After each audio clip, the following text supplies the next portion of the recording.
everybody, wait a minute.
Everybody, wait a minute. Well, everybody, wait a minute.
I mix what I like, what I like, what I like, what I like, what I like.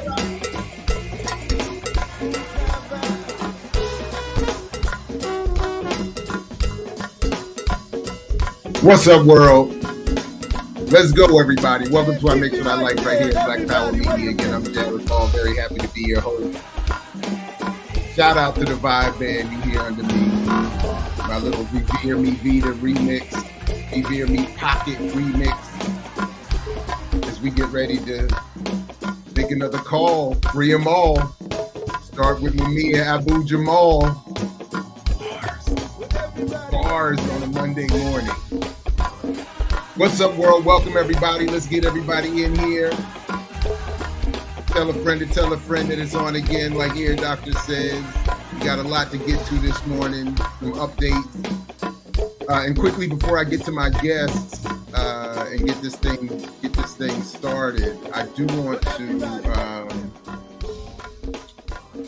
to just take a quick second and let folks know as we continue to file in here that obviously make sure all the bells and buttons are punched and subscriptions and all that's done.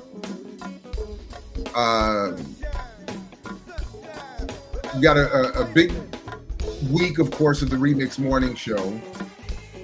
Friday will be a special pre-recorded I Mix What I Like because I'll be out of town. We will not be able to do. Well, we're still working that out. Actually, I think there's going to be some changes to the attempt to do this live from the Hague, Paul Robeson tribute. But we're working that out. We're working that out. So stay tuned is really the point. There's some changes, some issues we got to address, some scheduling. But just stay tuned. Make sure you have everything clicked, all the bells and whistles, so that you don't miss when whatever happens, basically. All right.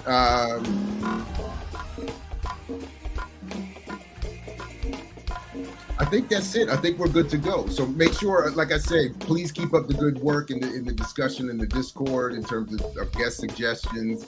Big shout out to Josh and Aaliyah for continuing to help with the show. Big shout out to all of you who have helped us cross the 20,000 subscriber mark here at the channel. Very well done on that one. Let's keep it going and keep pushing back against the algorithm and all the political obstacles to our effort here and continue to grow. And with that, let's get into this discussion of Mumia Abu-Jamal, political prisoners, the need to free them all, with our special guests and more, and you all, of course. So don't go anywhere. Much more coming up right here at I Mix What I Like on Black Power Media. Peace, everybody, and good morning.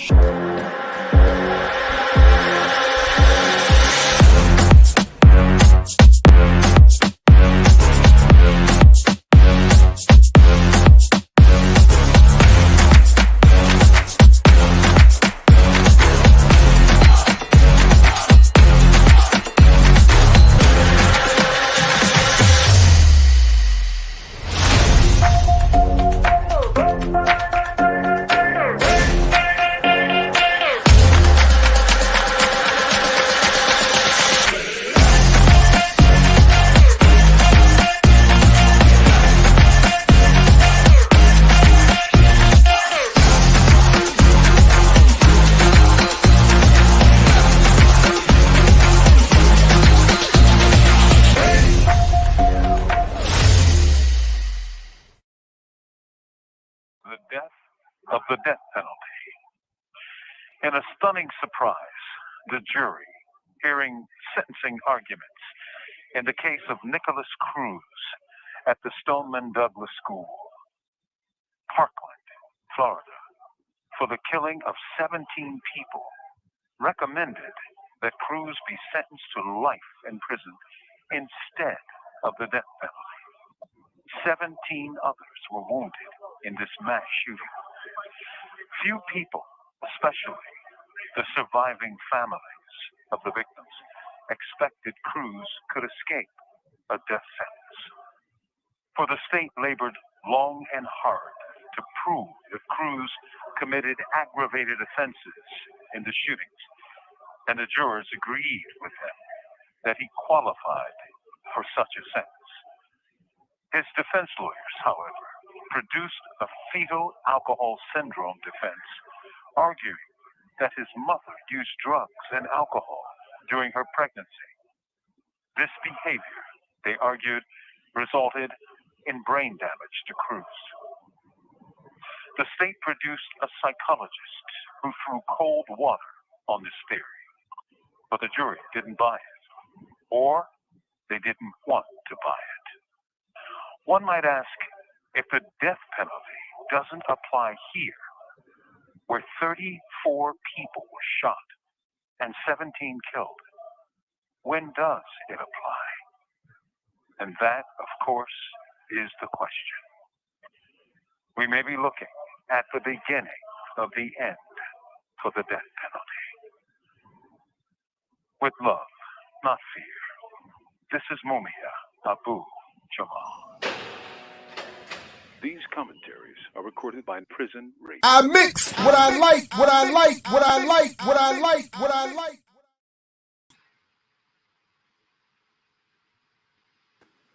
All right, everybody, welcome back to I Mix What I Like. I figured I would start the show biting off of my main man, Netfa Freeman, who does voices with Vision and among many other things at WPFW in Washington, D.C., where I also worked for many years.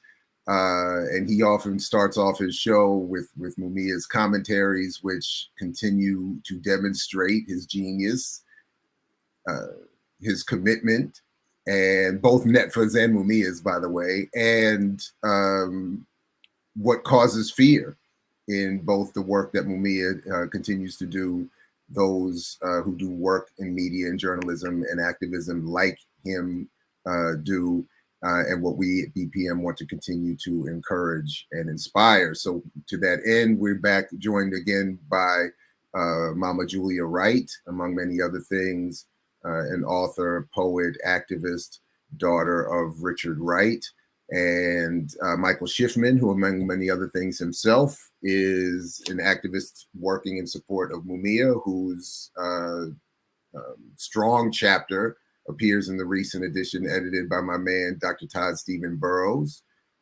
in The Trials of Mumia Abu-Jamal, a biography in 25 voices. Michael, Julia, good morning. Welcome to the both of you. Thanks again for joining me and us. It's good to see you both. Thank you. Glad to be here. Thank you. So I know that others, I don't know if others are joining us this morning, or I'm not entirely sure if they are or not. There's many things that we want to discuss, in starting with, of course, that we are doing this in part to not only continue to support Mumia and all political prisoners, but to encourage people to show up in Philly a week from this Wednesday on the 26th at a very important hearing that you know, well, could have a lot to say about Mumia's future, and may have something to say about those in a similar situation. But so why don't we start there? Let's talk about that, and we'll come back to that call throughout the show. And then I definitely, Michael, want to get into your article, your chapter. And Julia, you have recently penned a couple of things that we want to get into as well. But could both of you lay out for us what is happening on the 26th in Philadelphia? And I will pull up the information about that. I believe it's already in the show description, but the link that is. But anyway, would either of you like to get us started on that? What's happening on the 26th? Michael?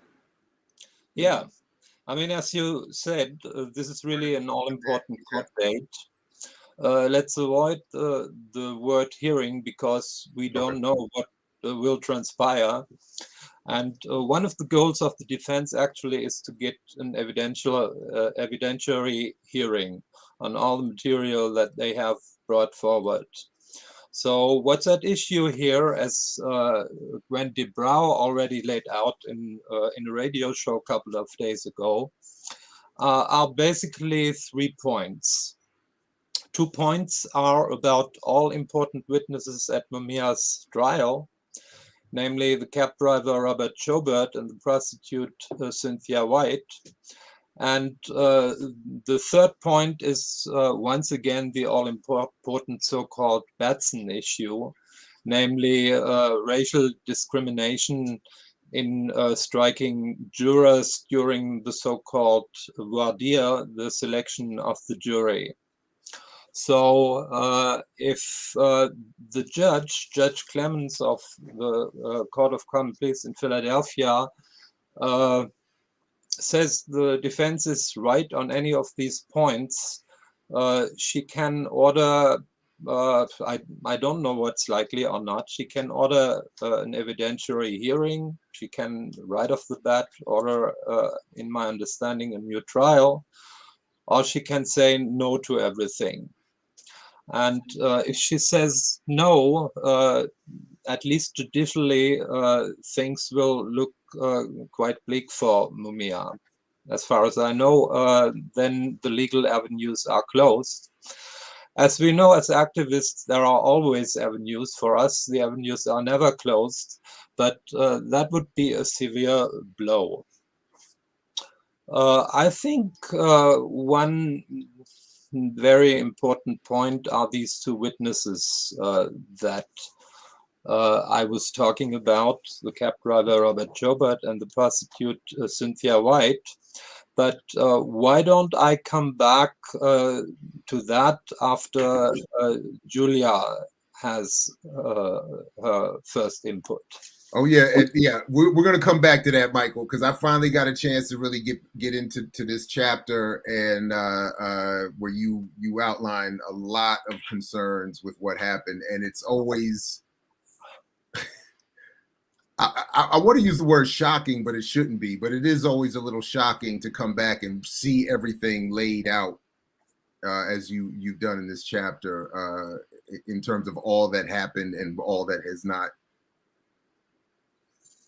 been reported correctly or discussed or known. I mean, anyway, Mama Julia, good morning again. Good morning.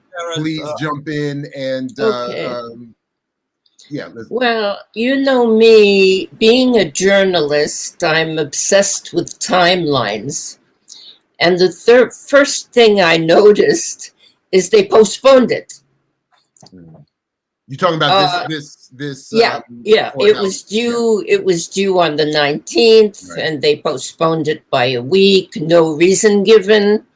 So we can either be say, wow, they're nervous, and explore that avenue, or say, oh, it's just bureaucratic, red tape.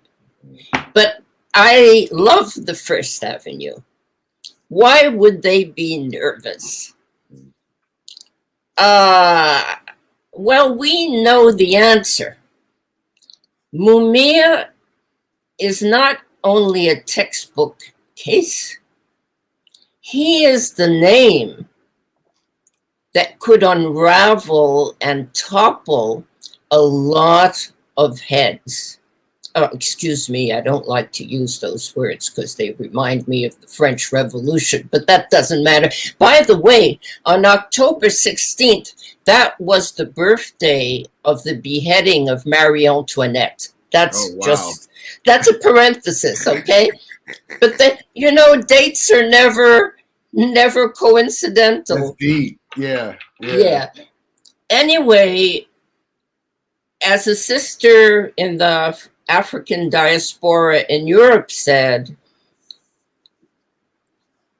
the unraveling of Mumia's case could drag a lot of important names in the Philly power structure in the mud. So is there nervosity in Philly? Personally, I think so, but I'm not there. I think I would love folks on ground zero to confirm it.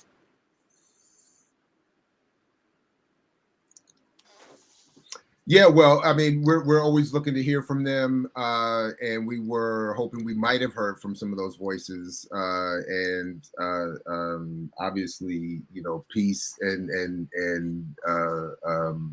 speedy assistance, etc., to Sister Yane. Yeah.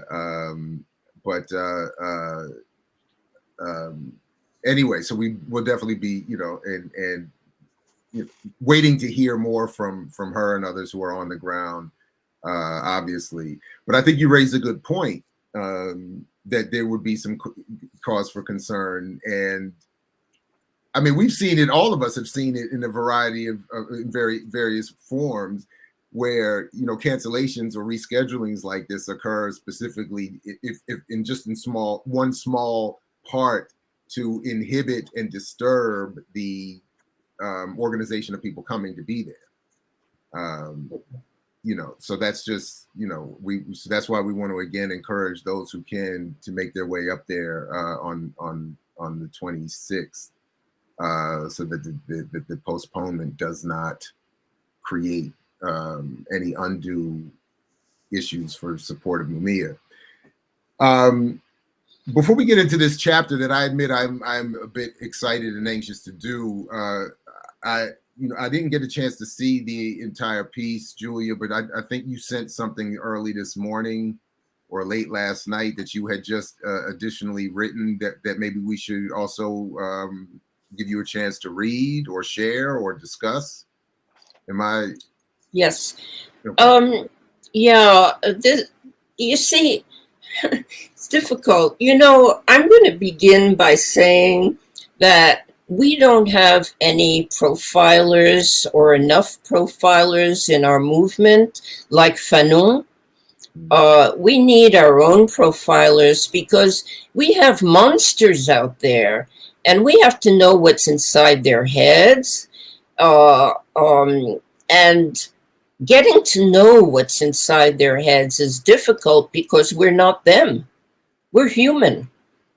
And it reminds me of what Nietzsche said, and I wrote it this morning because my elderly mind doesn't remember anymore. Battle not with monsters, lest ye become a monster. And if you gaze into the abyss gazes also into you. So my thought was, Maureen Faulkner is not a victim. She is not.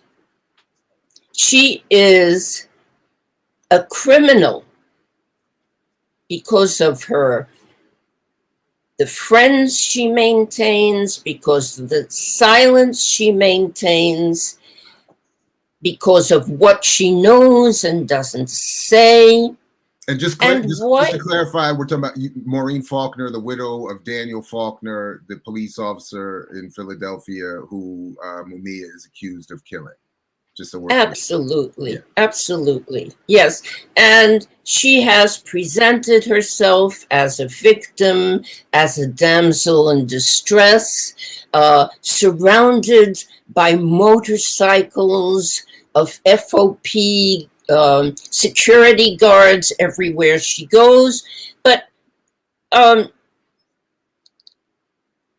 thought, how is it that, in the words of one of the endorsers of the letter I wrote to her, to Maureen Faulkner, how is it nobody to this day has stepped up to Maureen Faulkner and challenged her with a few questions, with a few embarrassing questions? We are human. We express our condolences, but we have questions. And how is it that we have never asked them directly to her? So I did write her an open letter, and it has got a certain number of signatures, like Mama Pam and Alice Walker and others. We cannot let this lady in her zone of comfort, her zone of entitlement, given to her by her white supremacy, her race privilege. She is on the par, I believe, and I will go out on a limb to say it, and I know a lot of people will debate me on this. She is on a par with Carolyn Bryant. There are many differences, I grant you, but she has the same historical accountability, and she will go down in history for the same reasons. Wait, break that down. I'm missing the reference here. Break that down real quick. Okay. It's all in the letter. Carolyn, I'm trying to pull it up now. Honestly, I didn't get a chance to see it. I'm playing catch up. So okay. Yeah. Carolyn Bryant now remarried Dunham, and by the way, Maureen Faulkner is also now remarried Popovitz. Now, Carolyn Bryant is the white lady on whose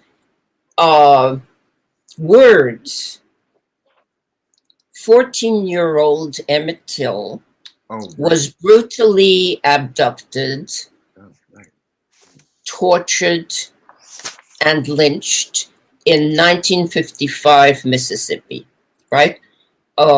We can't forget because it gave birth to our civil rights movement. And 67 years later,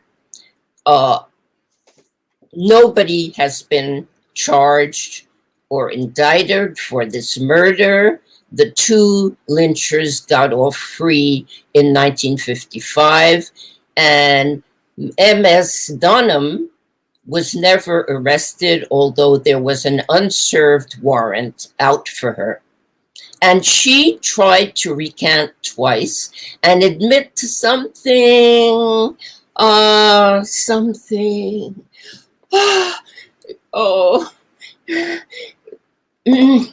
but she retreated. And I believe, and I did go out on a limb in my letter to say, I believe Maureen Faulkner will be held to account by our Black history in the same way Carolyn Bryant will be.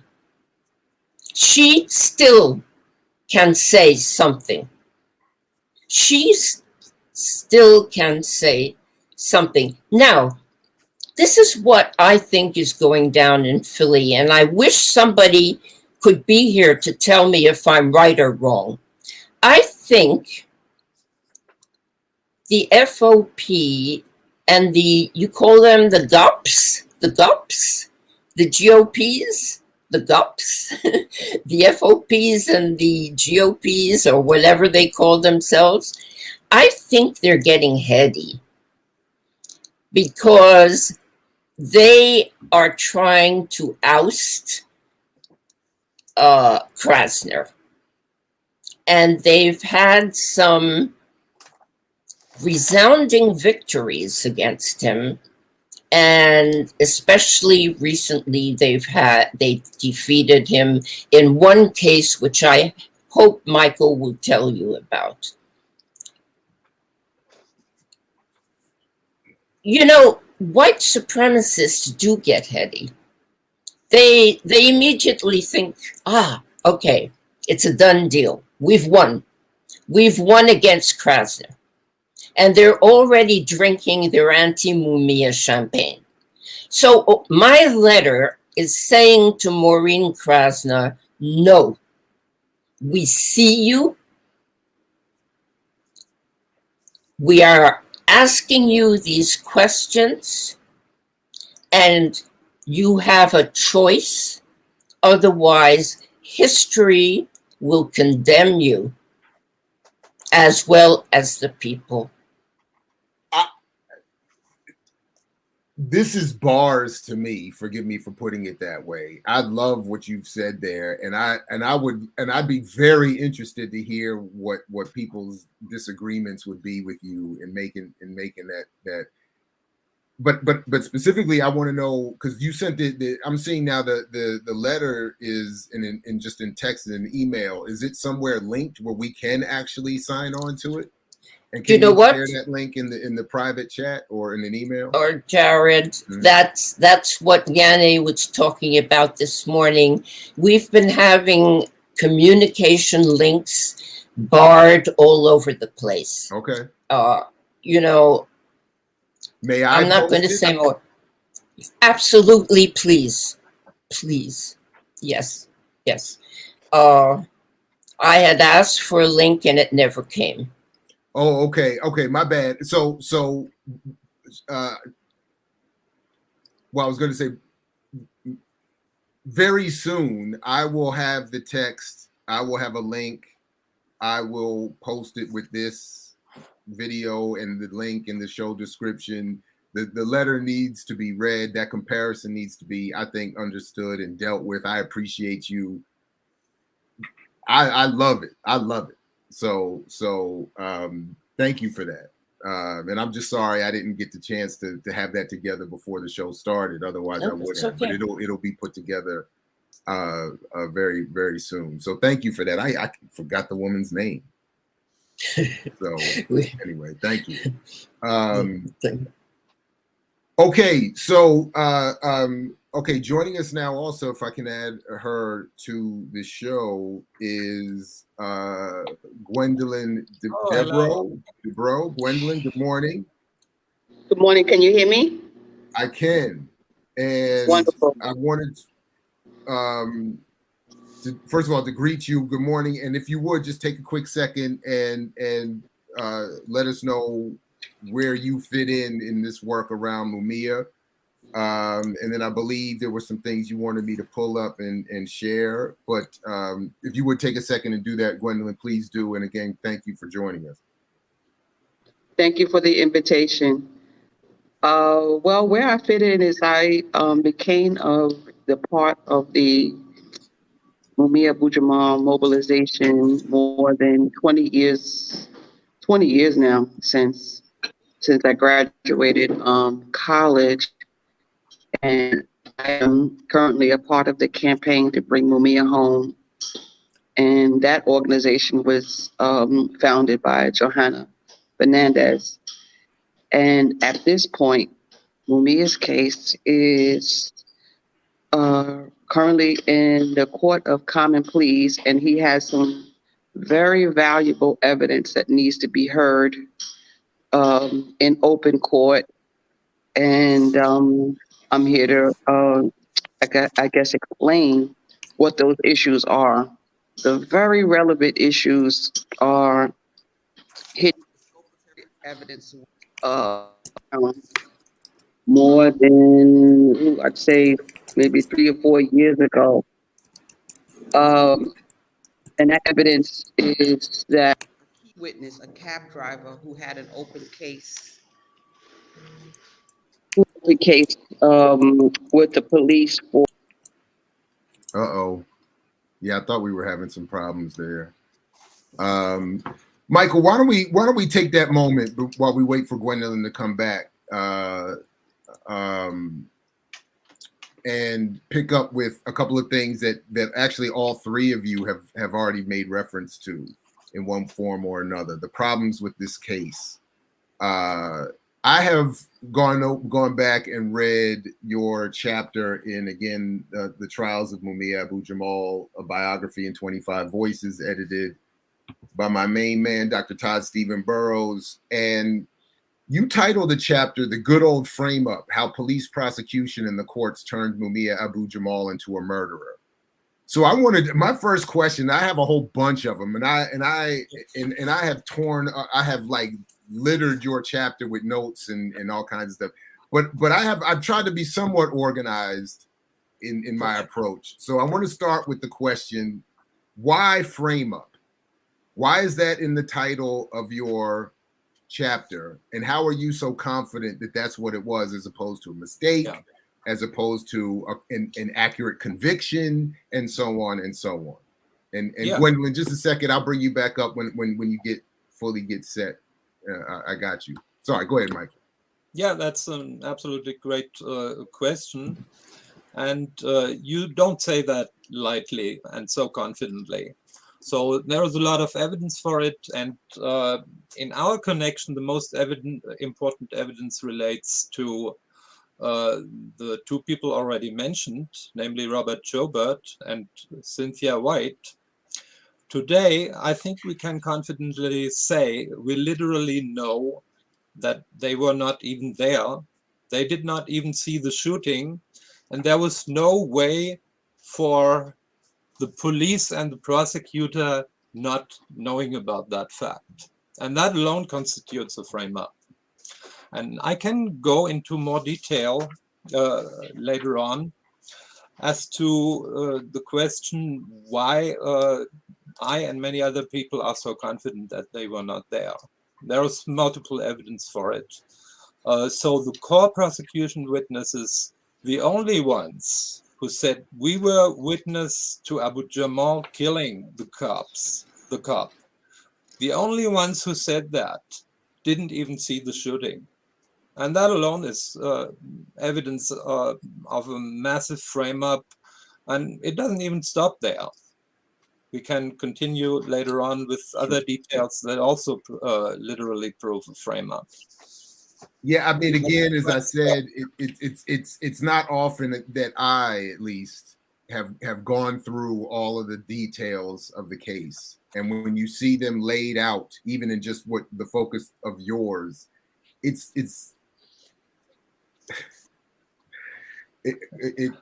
I don't have the right word for it, but it's something that needs to be addressed. Gwendolyn, welcome back. Let me let you pick up where you left off. I think you were explaining your own views of the problems with the case against Mumia and what you have been working on and focused on for so many years.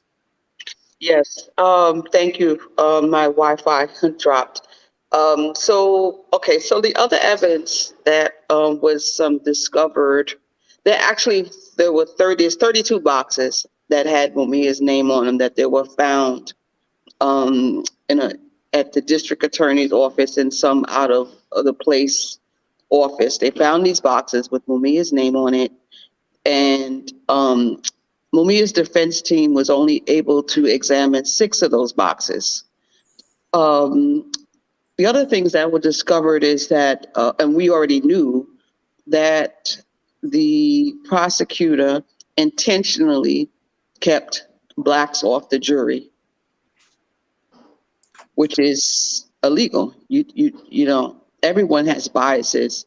However, to purposely keep people of color, Blacks specifically, off cases, it's a violation of the law.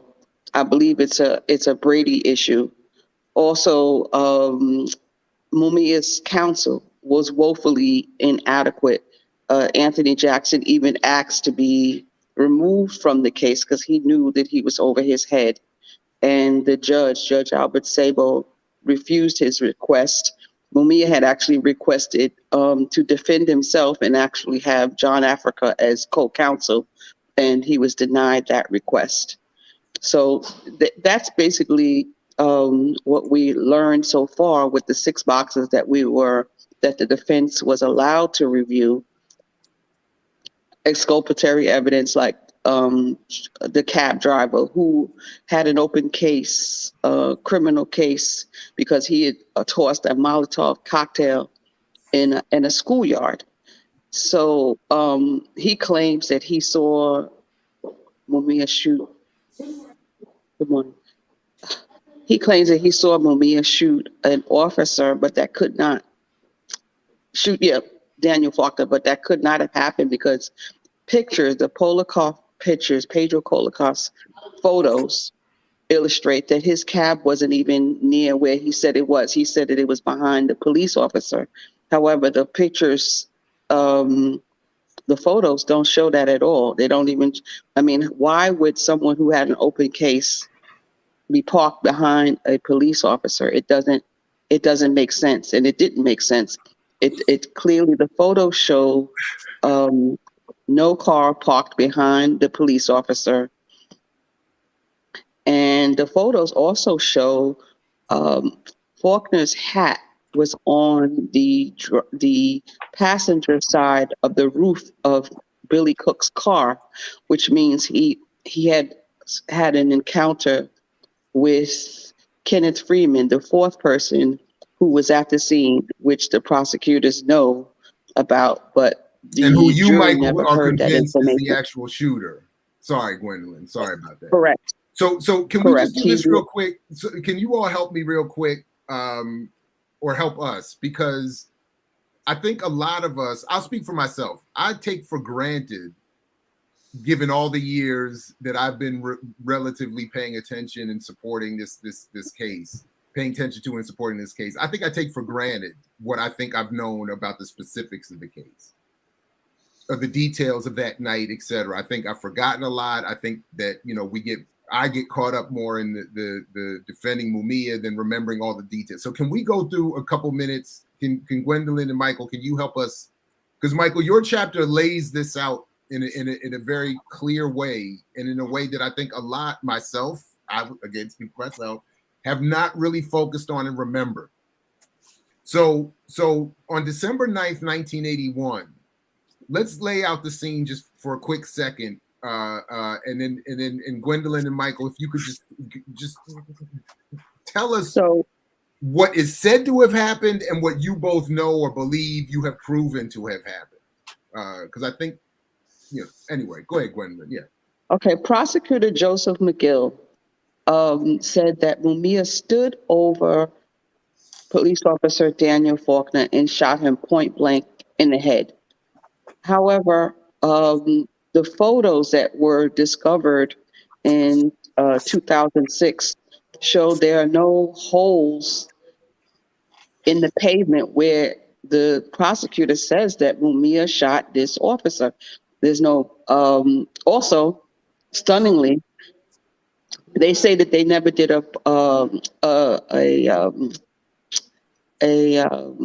what is it, Polikoff, not Polikoff. No, to test the hands to see whether the gun was shot. They said was fired.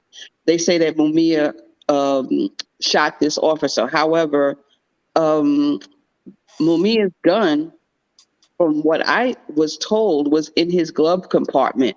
So, and it was not fired. There was no gunpowder residue on Mumia's hands, and the gun was not fired. It was no. Give me, Gwendolyn. Michael, let's stay there for a quick second, because Michael, you said your recitation of the facts is that Mumia carried a gun, legitimately for his defense as a cab driver, at least, and that he did have it on him in his. Yes, it is an uncontested fact that Mumia had a gun with him to defend himself in case he was mugged, which had happened to him a couple of months before. And so he had, as he said in the film Case for Reasonable Doubt, he had that gun with him, but not necessarily to use it. So, for example, if somebody comes up with a gun and tries to rob you or tries to do harm to you and your customers, you just show him, look, I'm also armed. So that was the ostensive purpose of having a gun with him. What's disputed is whether he did anything with that gun. And for that, for him having the gun out next to him on the pavement, there are only two witnesses, namely the first two police officers to arrive at the scene, a guy called Robert Shoemaker, who, by the way, kicked him in the throat, which explains some of his wounds, and an officer called James Forbes. And they tell a story which is, they mutually contradict each other. And the stories really don't make any sense. By the way, since you quote my article, I want to point to something, and I will come back to it later.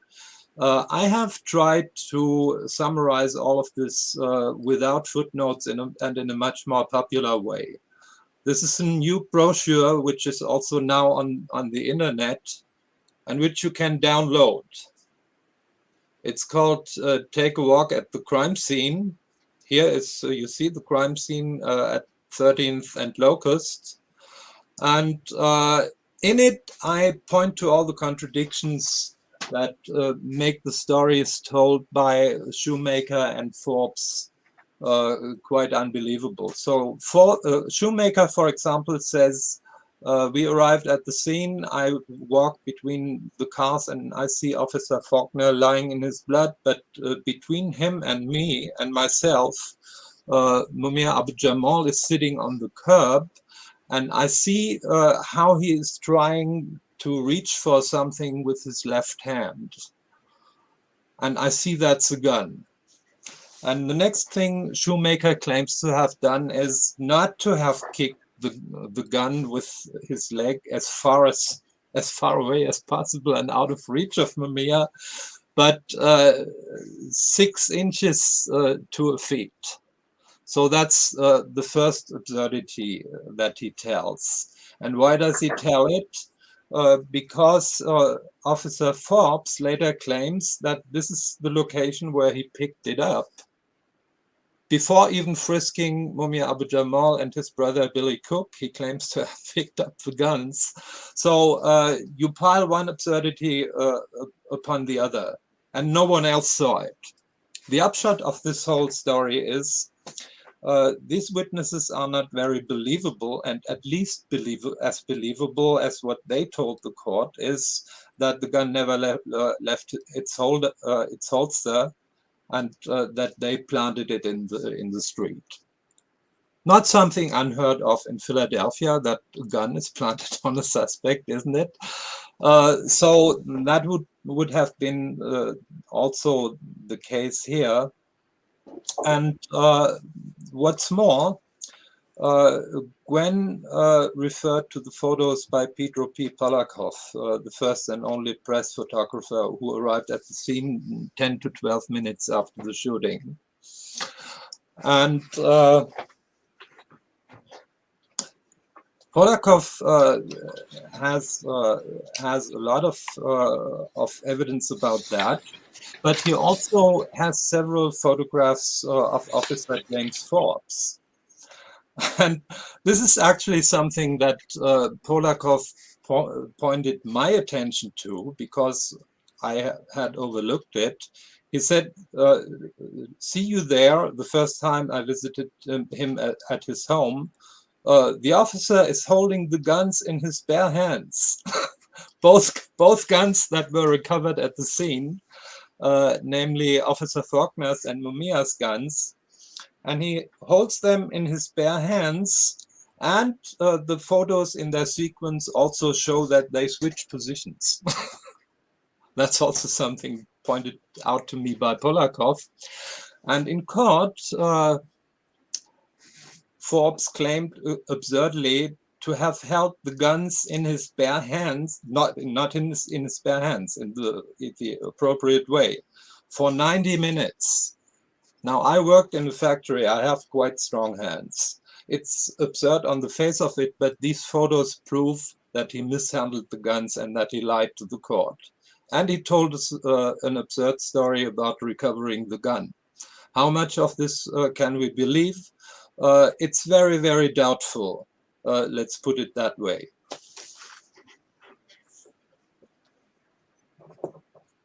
Thank you for that. Gwendolyn, did you want to jump back in and add to any of that? Let me unmute you. But was there more you wanted to add to any of that? Or I just wanted to... I wanted to say, can you hear me? Yeah. Okay, one of the main officers that was also on the scene, Alfonso Giordano, was a close associate of Frank Rizzo, who was notoriously anti-racist, very vile person who let the police run amok, basically. And Alfonso Giordano was indicted for corruption, tampering with evidence, abuse of people that he had arrested. He was, a very bad fellow.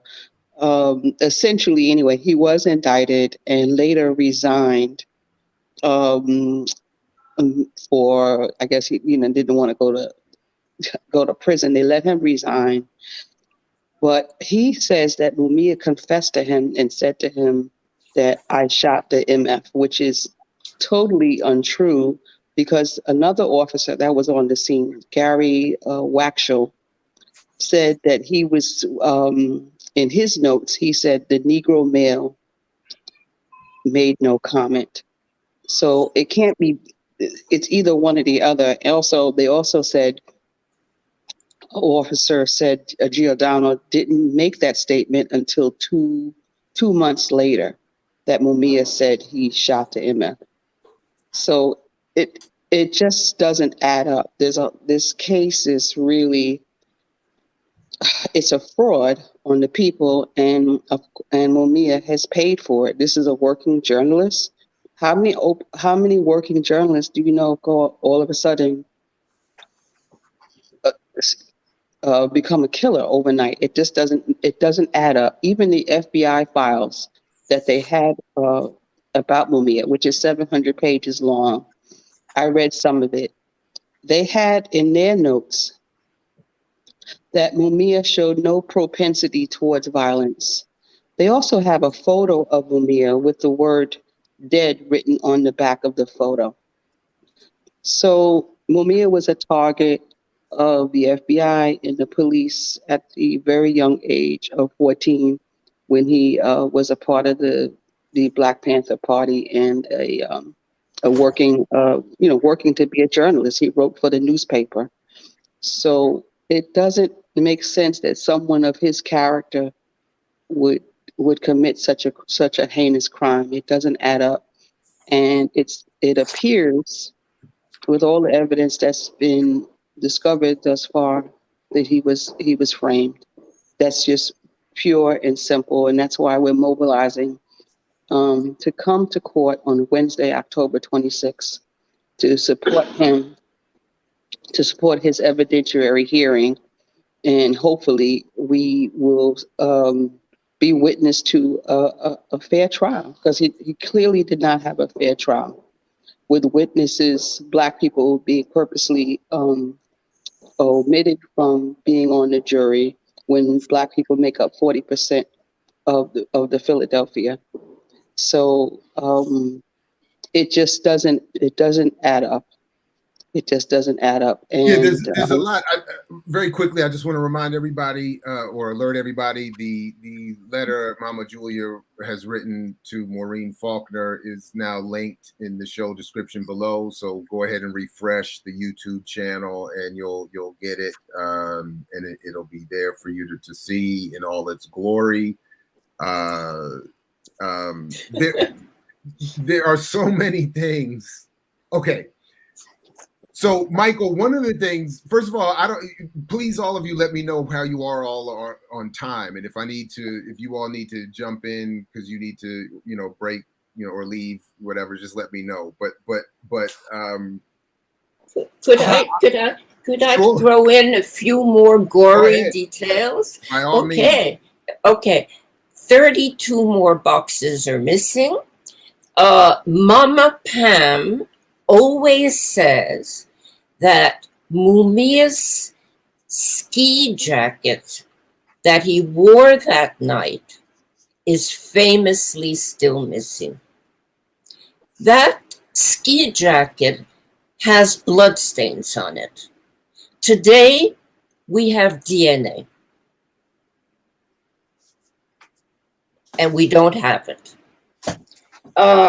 The other thing I'd like to say is I really like what Gwen said, because this thing about them being obsessed with criminal records is very important. They scour us for our criminal records. And when you read the COINTELPRO papers on Mumia, and you read that sentence of theirs, they sound disappointed. They say Mumia is intelligent, but he has no criminal record. Wow, what are they going to do about it? However, they add, it is the nature of his writings that justify that we place him on our national security index. End of quote. So this criminal record thing is their obsession, which is something we have to turn on its head and say, who are the criminals?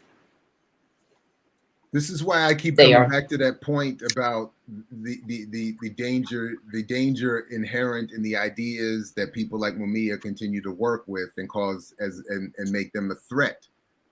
We talked about a couple weeks ago when in the context of Tukey Williams and what Schwarzenegger said in signing his death warrant, that in admitting again that he was doing it not because Tukey had been convicted of crime, not because of Tukey's behavior in prison, but because Tukey had dedicated his book to George Jackson and Assata Shakur. that was why Schwarzenegger said he was proven to not have been rehabilitated, and why, as you say, the government would be so upset at not finding a lack of intelligence and a penchant for violence in Mumia. No. They would be No. upset by that. And then he's going to use this brilliance and talent in communicating to advocate so radically for his community. Because one of my questions, Michael, in rereading your chapter was why, as you point out, did they fear him? What was, that was something that we've all sort of brought up already. What was the fear? So, for instance, Michael, specifically, and any of you can respond to this, but specifically, Michael, when you point out, you start off by pointing out in your chapter that the killing of police officers, despite whatever their propaganda might say, is very rare. This idea that they're out here just getting gunned down by, hordes of black and brown savages is just fantasy. It's mythology. If you compare the number of civilians and the average number of cops who get killed on the job, and do that over the years from, let's say, the 1990s, you get a relation between 1 to 3 and 1 to 10 in disfavor of the civilians. So it's really them who are in danger, and many of these civilians are unarmed. And I have even gone to the length of comparing the job risk of cops of all causes and being killed violently, because when you read about cop victims, everything is included. Having a heart attack on your desk, that also counts as death on the job, or if they have a car accident, that also counts, and only a fraction of them are violently killed. But even if you count in everything, a truck driver or a miner is at a harder risk of getting killed on the job than a police officer, and they are paid less. So this is a myth. Hey, I briefly worked on the flight deck of an aircraft carrier. They say that was the most dangerous job you could have. The other thing that you point out, by the way, is that oh damn! I just lost it. What was the other? There's a number of things that you point out but there was another one that I wanted to focus on. I'll come back to it. But anyway, I'm glad. You when you talk about that, okay, that was one thing you point out. But the other thing I thought that was interesting, that because when Gwendolyn mentions the point about where they found Faulkner's hat, you take a moment to point out sort of culturally the importance to police officers that their hat plays, which is, I think, important in making the point that Gwendolyn does about where they found his hat and where they would have likely found his hat. Yeah, exactly. So could you outline that a little bit? Why is that an important point? This is a fascinating story once told to me by Dave Lindorf, who knew about the habits and customs of the cops in the 1980s. And they used to have a special hairdress, and so they would drive around without their hat on, even though they were supposed to wear it at all times. And so even if they make a traffic stop, they walk around with their hat in hand in order not to destroy this wonderful haircut. And that's probably how Faulkner's hat ended up on the roof of the VW on the passenger side, which is also very interesting. So later on, when the case went to trial, what was presented was the hat on the ground. Whether they did that on purpose, I do not know. But Polakov's photos clearly show that the hat was on the roof on the passenger side, also indicating that not only Billy Cook was subjected to a checkup and control, but also somebody on the passenger side. And that brings me back to something about all of the witnesses and Cynthia White in particular. One thing that was always very suspicious was that none of the prosecution witnesses could account for how Mumia was shot. And we know that he was shot. He was shot in the chest. And we know that the bullet took a downward angle. So the only person who made a hint at how that could have happened was Cynthia White, who claimed that Faulkner, as he fell, grabbed after something, but then he would have had to have shot upwards. So that also didn't scan. So that alone tells you something is very fishy here. And it's particularly fishy with regard to Cynthia White. She claims something that cannot have happened, as is true of her whole testimony. This is something that I dissemble in this brochure. Everything she says just has to be false by necessity. If you investigate anything she says, it's always false. The other thing that's very interesting about the White testimony and her statements, and that's something that occurred only to me when I reread Mumia's habeas corpus petition, is there is a very interesting fact about the application for a driver's license duplicate. So let's just call it driver's license for the sake of our argument. And that was, according to the prosecution, just found at the scene. But at Mumia's PCRA hearing in 1995, it turned out that driver's license, which did not belong to Billy Cook, was not found somewhere at the scene. It was found on Faulkner's body.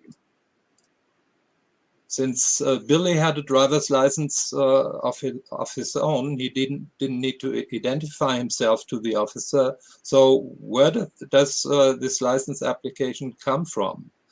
Came apparently from a third person who had an alibi and who told at the PCRA hearing, I gave it to Kenneth Freeman. And I don't know what he did with it. Mm.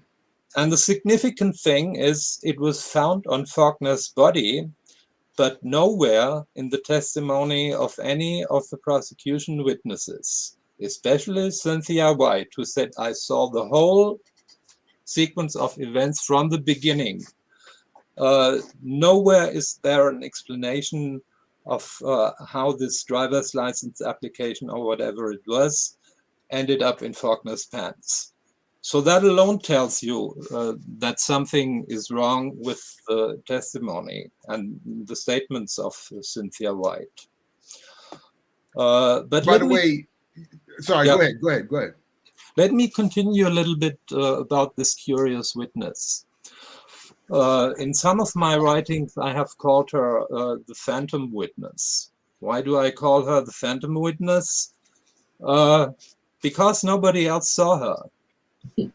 And that's something very remarkable in the recent filings of the district attorney's office with regard to Mumia, because they claim another witness who claimed to have seen the shooting, the motorist Michael Scanlon, that he corroborated and confirmed the presence of Robert Jobert's taxi cab and Cynthia White in the general area. But that's plainly false. I don't know where they got that from. If you go to the record, at the trial itself, Michael Scanlon is asked, did you see a cab at the southeastern corner of Locust? He says no. He doesn't say, I don't know, he says no. Did you see a person at the southeastern corner of 13th and Locust where Cynthia White claimed to have been standing? No, I didn't see anyone. And the fourth witness of the prosecution said the same thing. Did you see a cab? No. Did you see a person standing at the southeastern corner? No. Another person who was present at the scene, Veronica Jones. Did you see a woman standing at the southeastern corner of 13th and Locust? No. Yet another witness who saw a man run away, who was excellently placed to see Cynthia White if she was there. Desi Hightower, who also testified at the trial, didn't mention her. No one else mentioned her. And everything she said at the trial is a proven falsehood. Nothing she said was true. And I happen to have a tape recording of her crucial statement on December the 17th, 8 days after the shooting, where for the first time she says there was an altercation between Billy Cook and the officer. In her first statement to the police, she specifically denies that there was any scuffle. Same thing at the second statement. That apparently for them was not good enough. They arrest her one more time and bring her to give a statement. And now she says, "Oh, by the way, I saw them scuffle." And that is clearly the voice of a frightened woman. And it's well, you raised the question like what Gwendolyn did about the cab driver, who had issues legally speaking that he would have been concerned about. That Miss White, as a sex worker, neither one of them would have been most likely to stick around once cops start showing up and start doing what they do on the corner. Yes. And yet miraculously, they stick around and watch everything. And change their stories and have, but as I invite either of you or both of you to respond to that, the other thing I forgot to mention that I love that you raised, because I don't remember this being raised. I don't remember this ever being raised, or I don't remember reading it or paying attention. But you even ask, why was Faulkner there that night? Why was he there without a partner? And that these, like, what is he even doing there? And that this is something that's never addressed. So I don't know. I just thought that was interesting. Anyway. Well, I don't think that there's anything deeper to that. He was probably just on patrol and doing his normal job. One interesting thing about the book by Maureen Faulkner and her lawyer, Michael Smerconich, is that they also proclaim a falsehood about Billy Cook's behavior, because they say that he was probably stopped because he drove the wrong way on 13th Street. But we know from the trial record that that's just not true. He came from Broad and past Juniper, if you know Philadelphia, and then past 13th, and that was it. As far as we know, he never did anything wrong. And in the context of two films that were shown in Philadelphia in 2010, the film by Tigre Hill, Barrel of a Gun, anti-Mumia film, which is really, I have to say, a piece of trash, and Johanna's brilliant film, Justice on Trial. Michael Smerconich was on the radio and tried to insinuate that this was a provocation. Billy Cook did it on purpose. He drove the wrong way on 13th and then drove into Locust in order to provoke Faulkner to stop him and to set a trap where Mumia could shoot him. And Joe McGill said the same thing. So that's the quality of arguments that you get from that side, unfortunately. I would love to debate Michael Smerconich on his show. That would really be a wonderful thing. And Wow.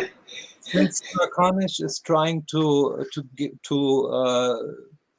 engineer a makeover of his personality, he has that show where he's very respectful, even to people like Roger Waters, and he lets them talk, and he's respectful, and so on and so forth.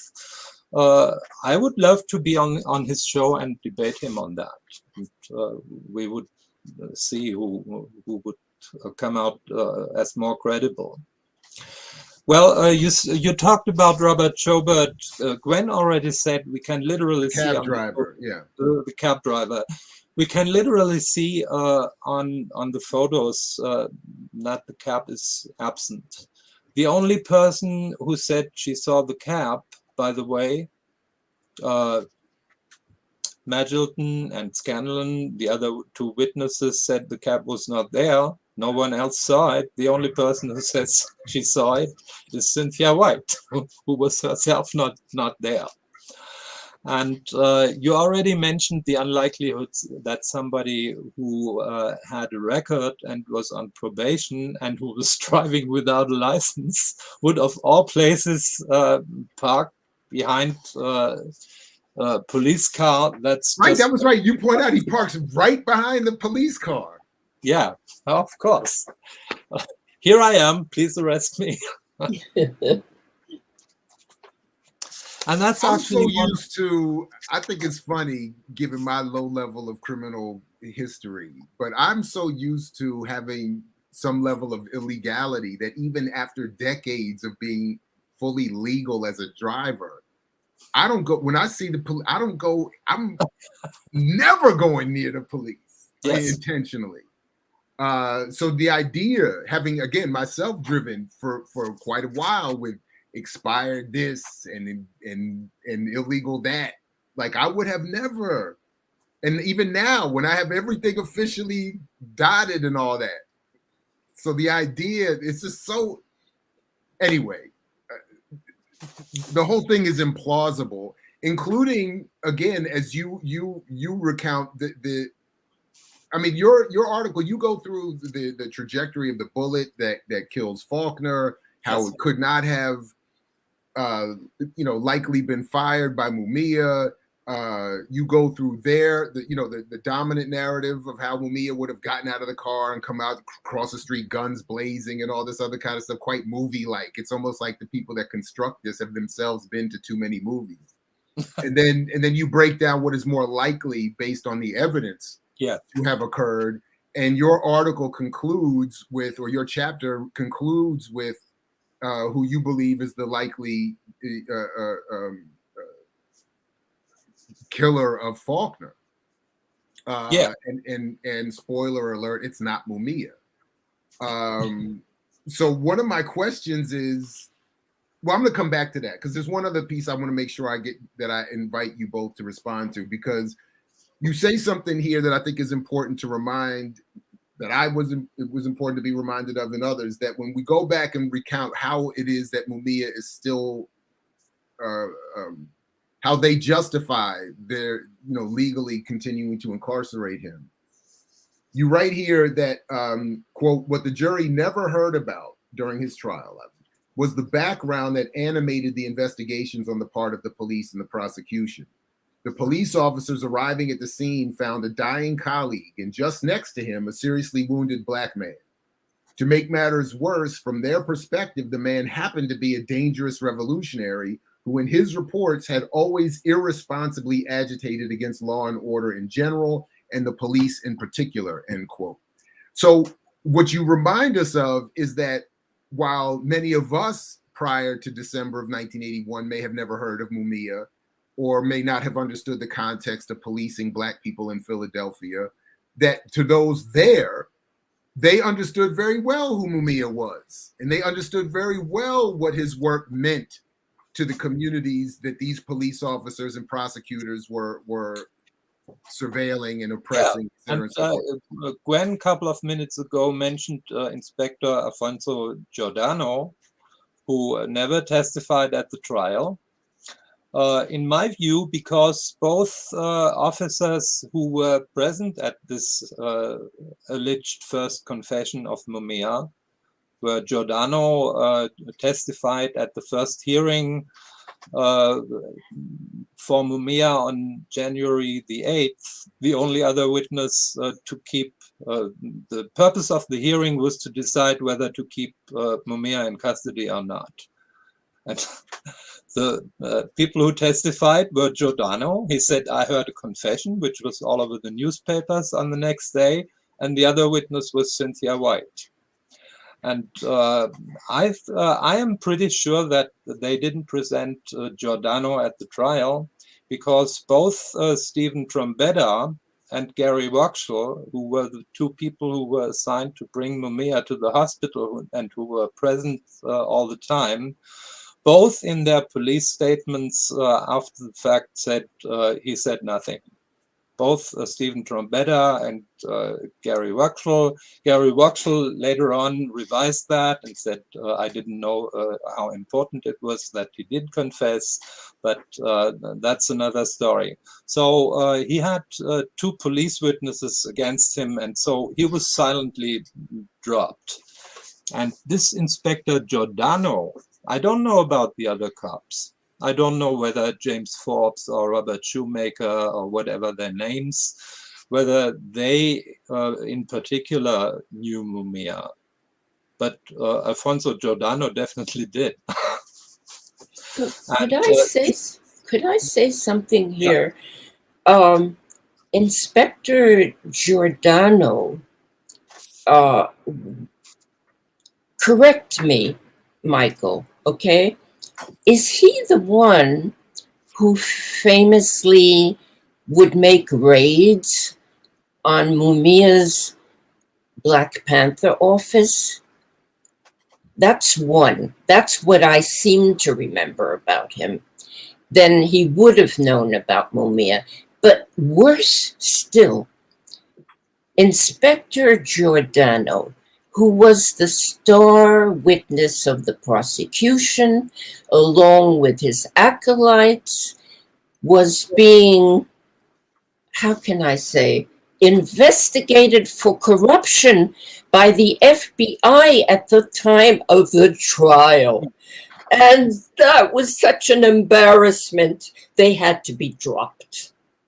Well, I don't think that that was the reason. I think the reason was that he had two police witnesses against him who gave statements that Mumia said nothing, because I have looked into that. And at one time, I also believed that the fact that he was a corrupt cop and was convicted was the reason for not putting him at the trial as a witness.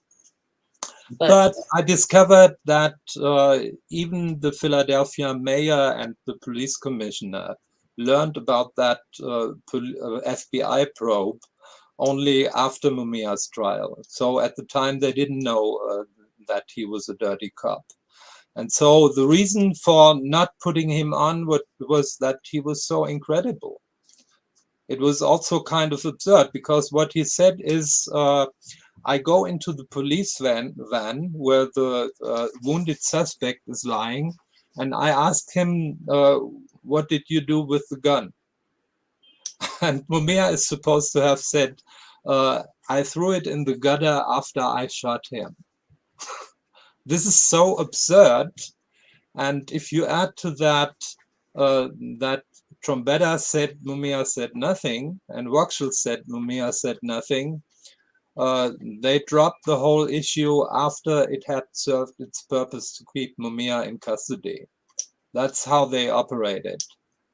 But Giordano was, in the beginning, certainly very instrumental in the case. And he has also an interesting connection to the witness Robert Joubert, because when he asked Robert Joubert the first question, what did the shooter do? Robert Joubert, by the way, actually was parked north of the intersection of 13th and Locusts, parked away from the shooting. He did hear it, but he didn't see it, and then probably got out of his car and saw the shooter run away, and that's what he told Giordano. Next thing Giordano does, even though he knows that Mumia did not run away, could not run away, because he slumped down right at the curb at the scene, he brings him to Mumia and asks him, is this the man? And this is where Robert Joubert, in my view, put himself in a fix from which there was no turning back. He says, yes, this is the man. in flat contradiction to his previous statement that the man ran away. Half an hour later at the police precinct, how do I combine these two statements? The shooter ran away, and at the same time, he is somebody who is found at the scene and who was put in the wagon. Oh, he didn't get very far. He ran 30 to 35 steps and then he fell. That's exactly how far he could see into Locust from his actual location north of the intersection 13th and Locust. And since Mumia never even left the scene, he was right there. At the trial, he had to change that into 10 feet. That's the character of witness Robert Jobert. Actually, he should have been an exculpatory witness because he said the shooter ran away and Mumia didn't. And that's how they made the facts fit their conception. Another point, we have talked about Inspector Giordano, who certainly knew who Mumia was. And who certainly told the others, this is that dangerous motherfucker and we have to nail him now. When Pedro P. Polakov arrived at the scene, 10 minutes to 12 minutes after the shooting, he asked them what happened. And they say a fellow cop was shot and we got the motherfucker who did it. And that explains everything they did afterwards. So they picked up a prostitute, and I invite you, I don't know whether I will manage to do it today, but I will put up the audio on my website. I invite you to listen to it. This is the voice of a frightened and coerced woman who has difficulty to get her story together. Changes each time. Also, well, you point out in your chapter that it took her multiple visits from the police. Yes. So it doesn't just, it's not like she shows up and says, I saw this is what happens. It's one visit, two visit. And I say visit, I mean arrest or harassment or whatever. Arrest. Yeah. So please, if you would share the link to your website in the private chat. I'll make sure to add it to the show description and anything else, including, and we'll be able to find the I'm calling it a newsletter. I don't know if that's the right word that you were just talking about. Also, that website is as well. Is that true? Can we get that there also? Yes. Okay, great. Yeah, and that's something that I really want to do a little bit of propaganda and agitation on. I deliberately designed this to be a brochure. You can print that out on any color printer or have it printed out in a copy shop. It's in German paper format, but should also work in the American one. And I'm not doing this because I think I'm such a brilliant author and whatnot, but because I think right now one of the most urgent things we can do is get the facts out. Get the facts out to anybody who will listen to them. And that's actually what I've been campaigning for since I finished the brochure at the beginning of October. I wrote to the Philadelphia Inquirer, and I even got a nice response from Chris Palmer, who said I will be at the court hearing. I wrote to the Guardian, and a person there said I will look into it and maybe write a report. I even got a response from the district attorney's office from one of the people there who said, I'm not the person you should direct this to. It's Nancy Winkleman and Paul so-and-so. They are responsible for Mumia's case. And I think that's what we really at the moment need to do en masse. We need to try to get them to report about this. And of course, not the usual fake facts that they generally report, but really look into the material that's out there, including on my website, but also on the website Millions Mobilization for Mumia. They also have one of those tree links with a lot of material. And their responsibility as the free press really is to report on that before anything happens and not after the fact, after the hearing. And I think we should make that clear to them. And there are multiple avenues in Philadelphia. So, for example, there is Philadelphia Magazine, there is Philadelphia Citizen, there is Philadelphia Weekly. One can write to all of them and say, listen, why don't you report on this?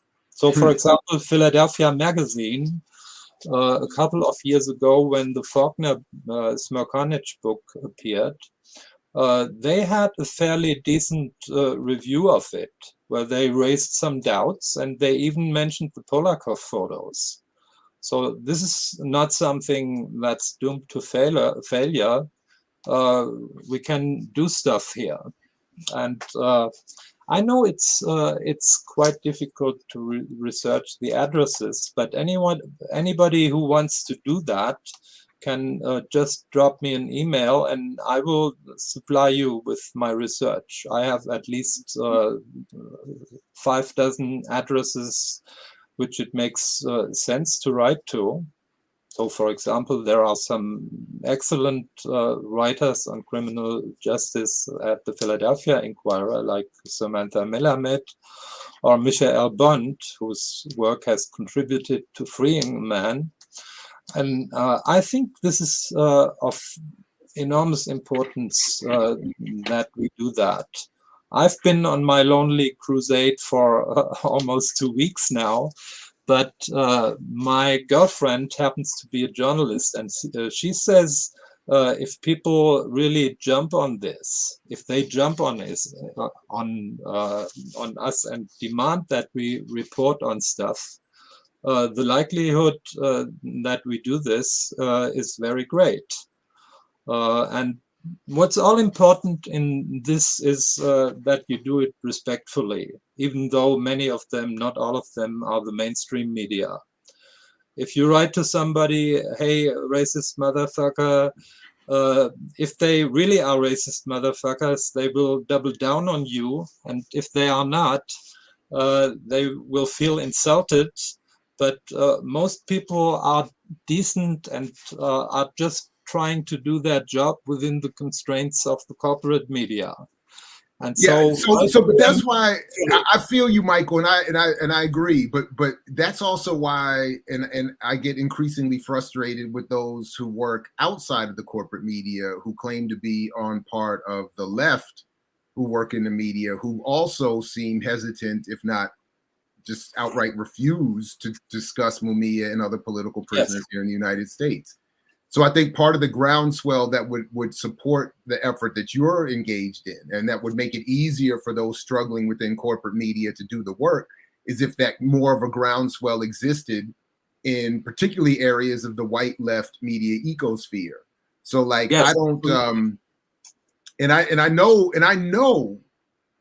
that, and to a certain extent, some of them are irritated with me personally for bringing this up, but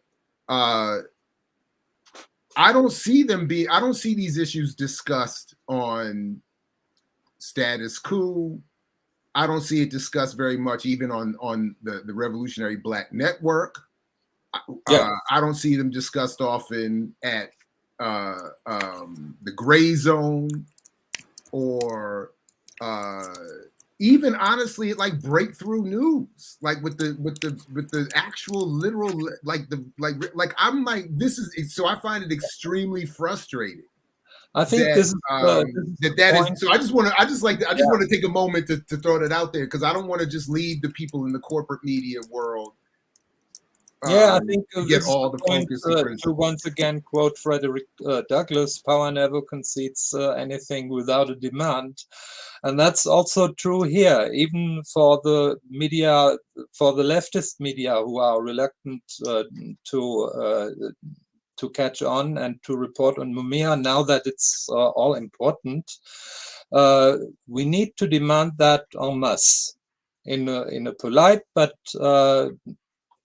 really strong way, that this is all important now. This is, if there is any time where it is all important to report on Mumia and report the facts on the case, it's now. And I'm certainly trying anything I can. For example, The Nation.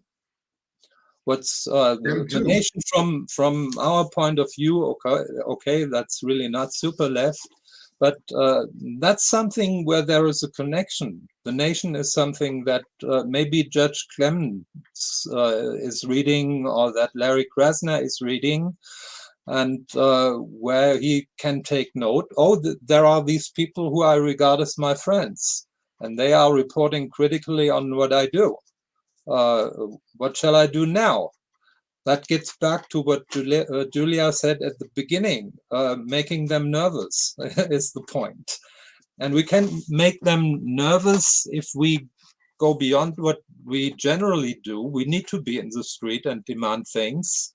We also need sometimes not to be polite, but we also need to exert polite pressure on all the media who should now be doing the important and right thing. They have 9 days to do it. That's still a lot.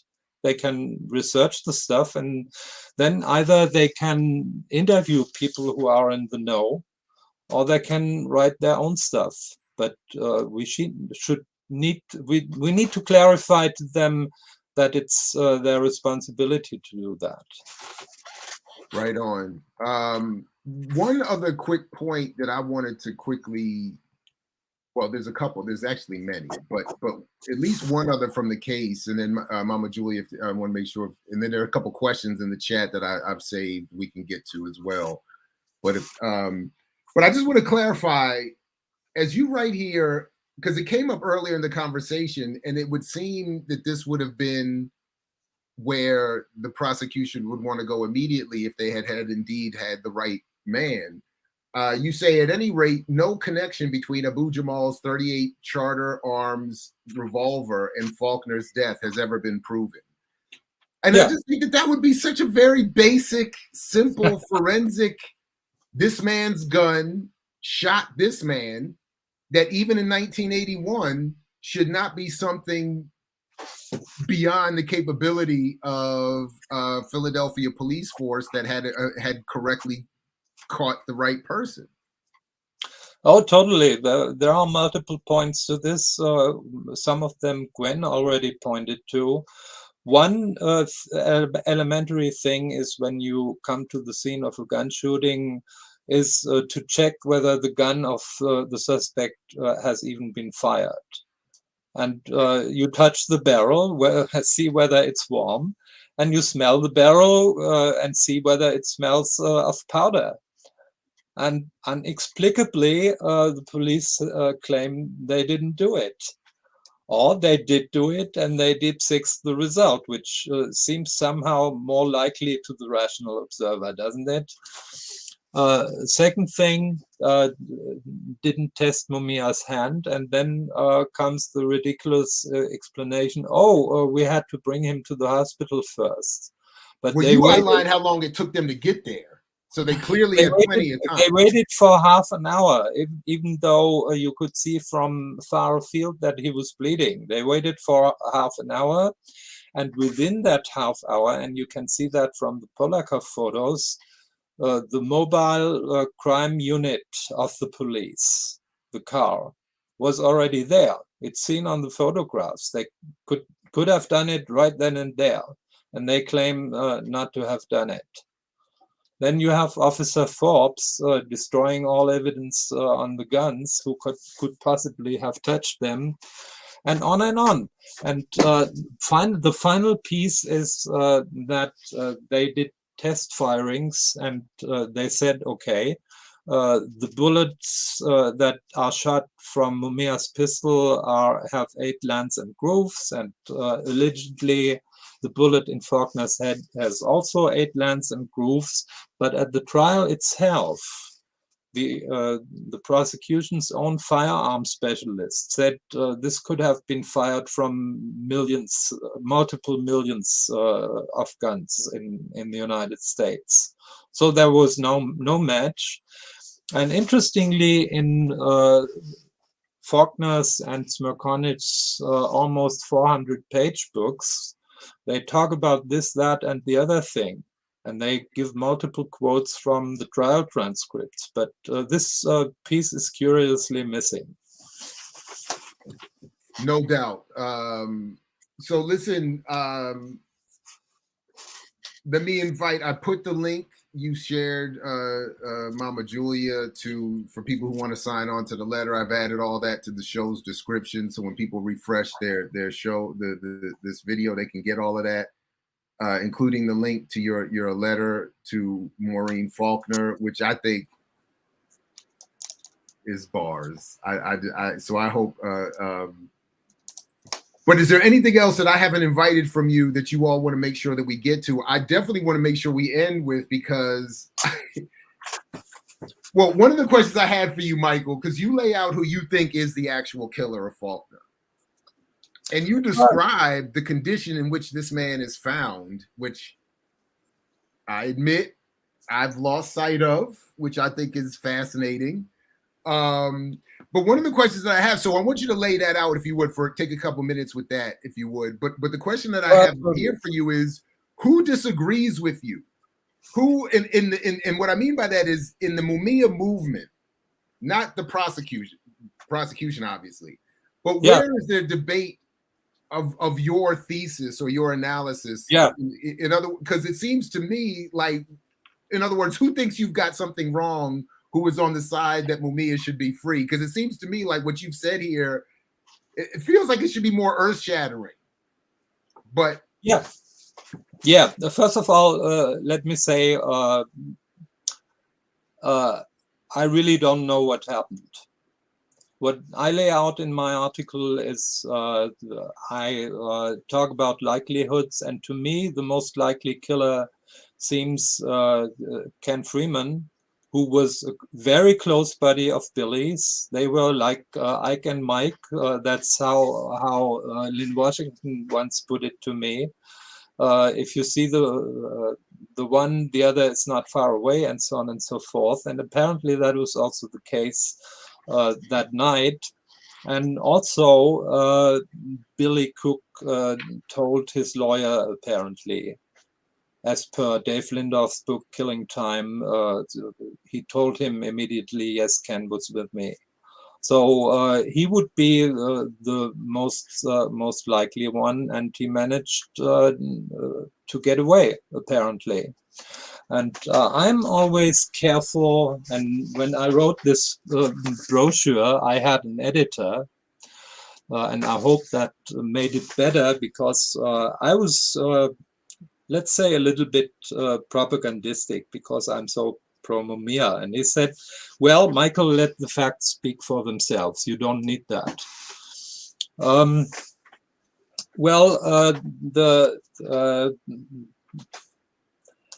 I was careful not to call that murder, because I believe the most likely version is that whatever it was not murder. It was either a case of self-defense by Mumia, if Mumia, against all the other evidence I laid out, actually did it. Because one of the things that we know is the trajectory of the bullet in his chest, and that suggests that he was shot first, whatever else happened as he approached the scene. But if we overlooked something, and for whatever reason Mumia shot the officer, it would have then been self-defense, because he was shot first. But the most likely version for me is that the officer saw himself confronted with 3 blacks, which he had to assume were hostile to him, because he had just beaten up Billy Cook for no good reason. And another part you remind us of that he had already beaten Billy Cook with a flashlight. And now all of a sudden it was a relation of 3-1. He panicked, shot Mumia in the chest, and then the passenger either is already out or gets out of the car, shoots Faulkner first in the back, then scuffles with him, which is something that witnesses testified to who did not testify at the trial. And then Faulkner falls to his knee. We know that his pants had something on the knee, and then he shoots him and escapes. But in that case, I would also not call that murder because it was a case of collective self-defense. He defended himself, Mumia, and Mumia's brother against the cop who was violent. So that's, in my view, the most likely version. And if you go back in the case for like 20 years to the year 2001, Mumia had for 2 years a defense team which had a different thesis, namely that this was an arranged hit. Faulkner was, so to speak, a good cop, and he investigated all the dirty cops, of which there were very many at the time in Philadelphia, probably still are. And so he worked undercover for the FBI, and the cops in Philadelphia wanted to get rid of him.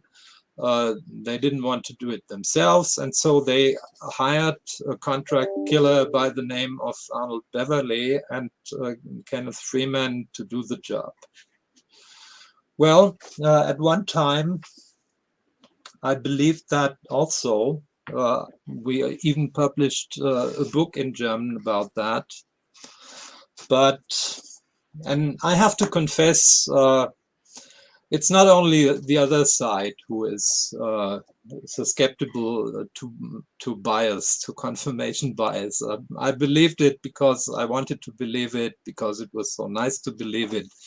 But if you take a closer look at the whole story, it doesn't really add up. The same thing applies to Arnold Beverly, that applies to Cynthia White and Robert Joubert. No one can really testify to his presence. The whole story doesn't make a lot of sense. If I were a cop, a dirty cop, or a bunch of dirty cops, I would not hire two people which are very far away from my own social milieu, who do not even know each other, and then have them do it right in Philadelphia's center city, which is never quiet. That's really the city that never sleeps, because I was there multiple times in order to get a feeling of what happened, including by night.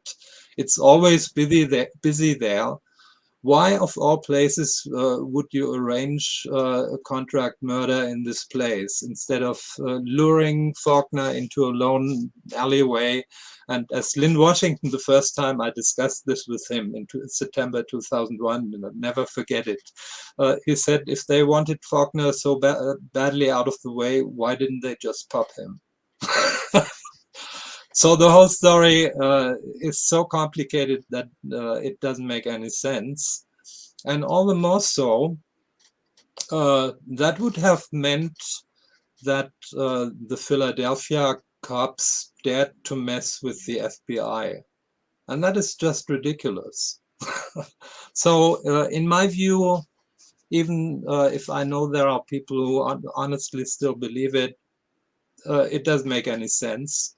And the story I'm trying to tell in the book, to me, that is the most likely story.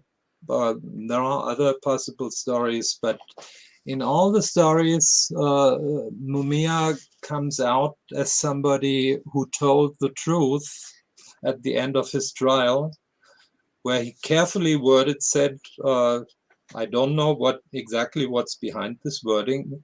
I'm innocent of these charges. So Mumia certainly did not murder the cop. That's 99% sure. People who are not there can never be totally sure, and Mumia hasn't told the full story. But 99%, that's for sure.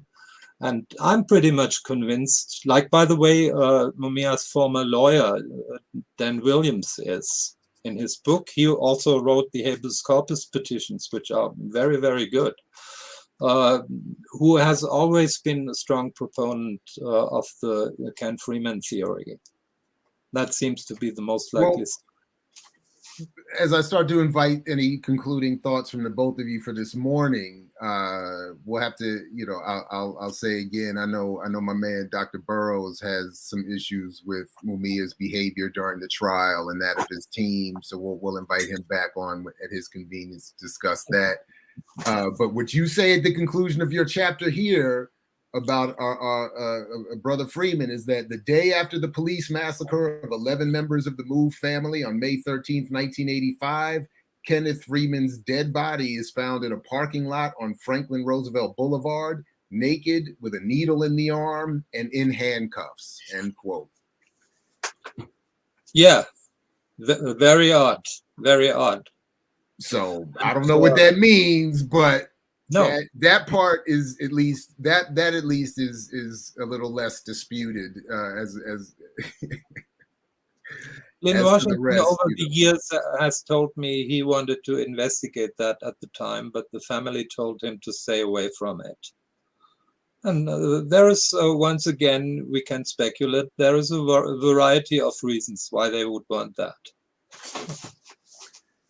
So listen, look, a big shout out to my man, Dr. Kwesi Cornadu in Africa Diaspora Press for publishing this book. My man, absolutely, Dr. Todd Stephenberg for editing it.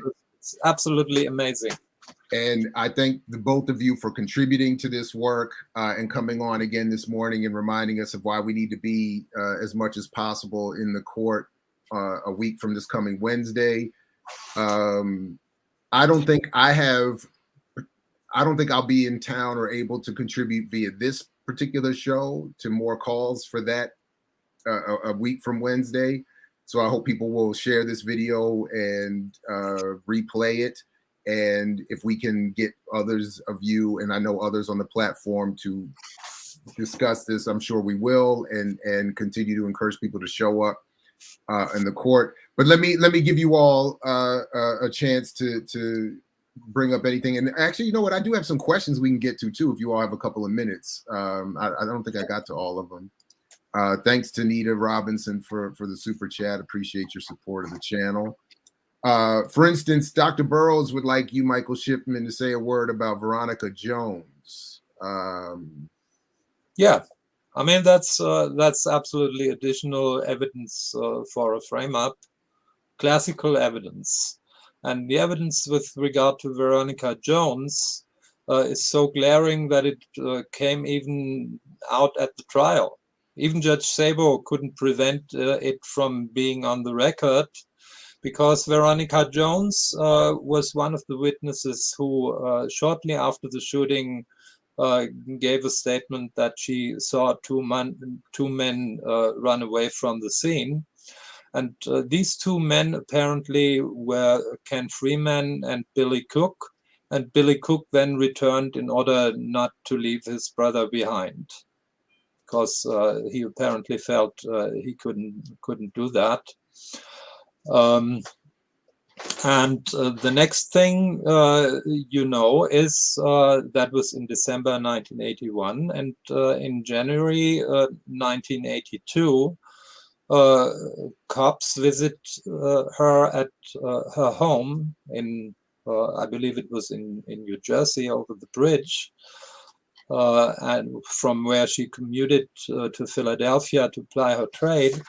And they tell her in no uncertain terms that she is expected not to testify to what she had seen, but she is expected to imply Mumia as the shooter, and they promise her that if she does so, she can do the same as Cynthia White, namely work the streets unmolested from the police.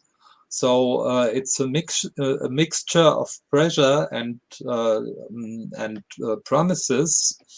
And the thing gets worse when Veronica Jones has a robbery charge right before Mumia's trial, right before the beginning of Mumia's trial. The trial is just 2 weeks from the point where she gets the robbery charge, and they continue to blackmail her.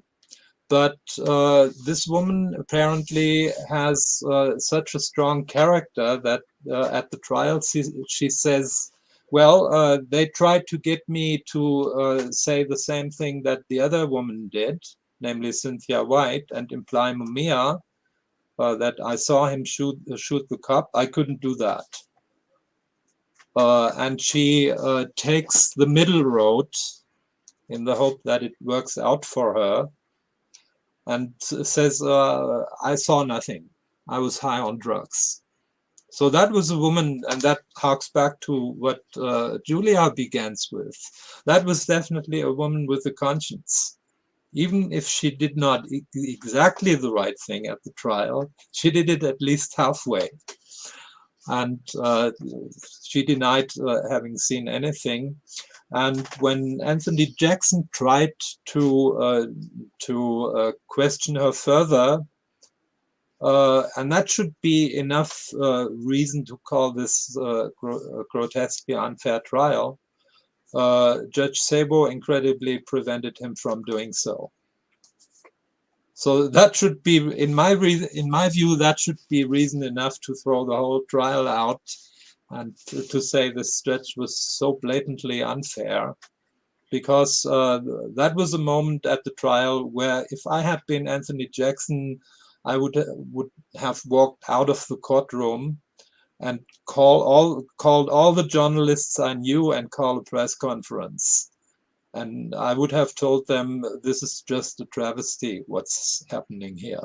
And then, much to her credit, years later, the Williams Wineglass Wolkenstein Piper team desperately tried to find Veronica Jones, unbeknownst to her. So the first hearings in autumn 1995 take place without her, but later on they do find her, bring her to court, and she testifies to the true story. And what happens? She is arrested in the courtroom on a years-old false check charge. So that tells you something about the appeals process. So first thing tells you something about Judge Sabo. Second thing tells you about Judge Sabo during the appeals process. And the Pennsylvania Supreme Court upholds all of this. By the way, just another comment on Judge Sabo. One of the things Lynn told me, the formulation I'll never forget. He says Judge Sabo was not only a bully, he was also a dummy. Because what did he do after the conclusion of the first PCRA hearing on September 11? He writes 154 pages rejection of all of Mumia's claims. And this is sent out on September the 15th. So this guy is writing even faster than the famous Belgian crime novel writer Georges Simenon. He writes 40 pages a day. But the explanation for this is very simple. Huge tracts of what he wrote is just lifted out of the motions of the prosecution. So he didn't have much writing to do. Wow. The one so that's ever going to help find the nigga. Veronica Jones. Listen, again, I look, big shout out, and I thank Dr. Burrows for reminding me that it is Dr. Schiffmann who wrote his dissertation on. No, but I think it's important to know that you wrote your dissertation on this case. Yes, that's right. So if there's, it's quite a valiant way to get a PhD. Has the stamp of science on it, so to speak. So listen, I think I've included all the links that should help people stay informed and keep up with both of your work in the show description. But Mama Julia, let me give you a chance. Any concluding remarks for today? Thank you both again for coming, and I look forward to seeing you both again. Being a Black woman, the first thing that drew me to Mumia's case is the McMahon tapes that were used in Philly by Prosecutor McMahon to train student prosecutors to strike Black jurors down during voir dire. And the first type of juror that Prosecutor McMahon encouraged his students to strike down were people like me, a woman who is Black. So, wow, was I drawn to that case? I also want to pay tribute to Veronica Jones, whom I marched with arm in arm in Philly when she was very ill. She had a love for Mumia that was poignant. I spoke to her sister a few weeks ago on the phone. She wrote the book at the dictation of her dying sister. Veronica Jones always spoke truth to power. And she's one of our heroines. And if she were here today, she would march with us in Philly on the 26th. Right on. Right on. I look forward to seeing as many folks as will be there. And again, thank you both very much for coming through.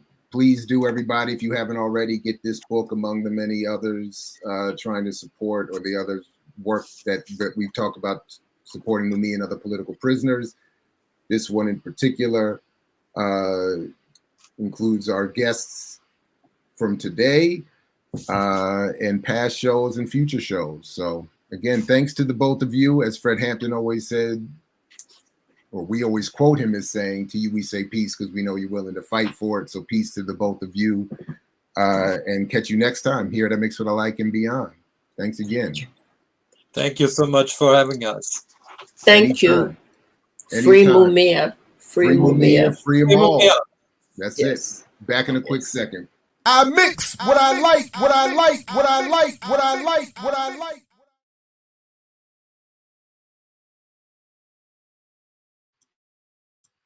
So again, apologies to everybody. I think lately my outros have not been the smoothest, whether I'm rushing or just not just being inelegant. So I apologize for that. But big shout out to Dr. Schiffmann and Mama Julia Wright, and again to my comrade Dr. Todd Stephen Burrows for backgrounding the production of today's show. Please do stay tuned. There's going to be a little bit of flux with this show over the next couple episodes. I don't think I'll be back live until probably a week from Friday. So Friday show is going to be pre-recorded. The Monday show after that is going to be pre-recorded because I think the event I'm doing cannot go off live as we planned. So some event scheduling, whatever. But the shows will all be populated and hopefully with content you will continue to appreciate. Again, big shout out to all the remixers who continue to come live and those who come later to see these shows. Please encourage others to join you in the growth of the channel. Now over 20,000 subscribers. Big shout out to all of you for that. And let's get some of the views up on all of the shows across the platform. Share them, use them, critique them, etc. and so forth. It's all to the good. And again, thanks to everybody for coming out. No, right on. I appreciate that. And that's right, free them all. And thanks again to everybody. And I think I'm forgetting something. There's something I'm forgetting. Let me just check quickly. Whatever it is, I don't know what it is. So, but that's it. So thanks everybody. I mix what I like, Black Power Media. Make sure you continue put it in the comments so that we can stay away from it's wrong, bro, and continue to get those message so that we don't got punked again. And so we can always find out what is we doing and redistribute, because we don't ever want to. He's full of shit. All right, everybody. Peace, because we know you're willing to fight for it. Thanks again. I mix what I like. Black Power Media. Catch you next time. Make sure all the bells and whistles so you don't are click so you don't miss anything. Thanks again, everybody. Peace. I mix what I like, what I like, what I like, what I like, what I like. They say when you wear Black Power Media gear, you can accomplish anything. You play any and every position. Coaching, to kicking, to receiving, to running and juking. And oh my goodness, I see that again in slow motion. Get off me. And you're going to have a lot of haters coming at you, but what you got to do is you got to shake them off, and get to your goal and accomplish it. And when that's done, it's a beautiful thing. I'm talking about going hard, extra, for that extra point. And when it's done beautifully, you talking about touchdown. Oh, and the crowd goes wild and they're celebrating with you and everything. Man, let's see that again. Nice. Black Power Media, baby. That's how we do it. Now go to blackpowermedia.org and get you some of that gear. Power yourself today. Yeah.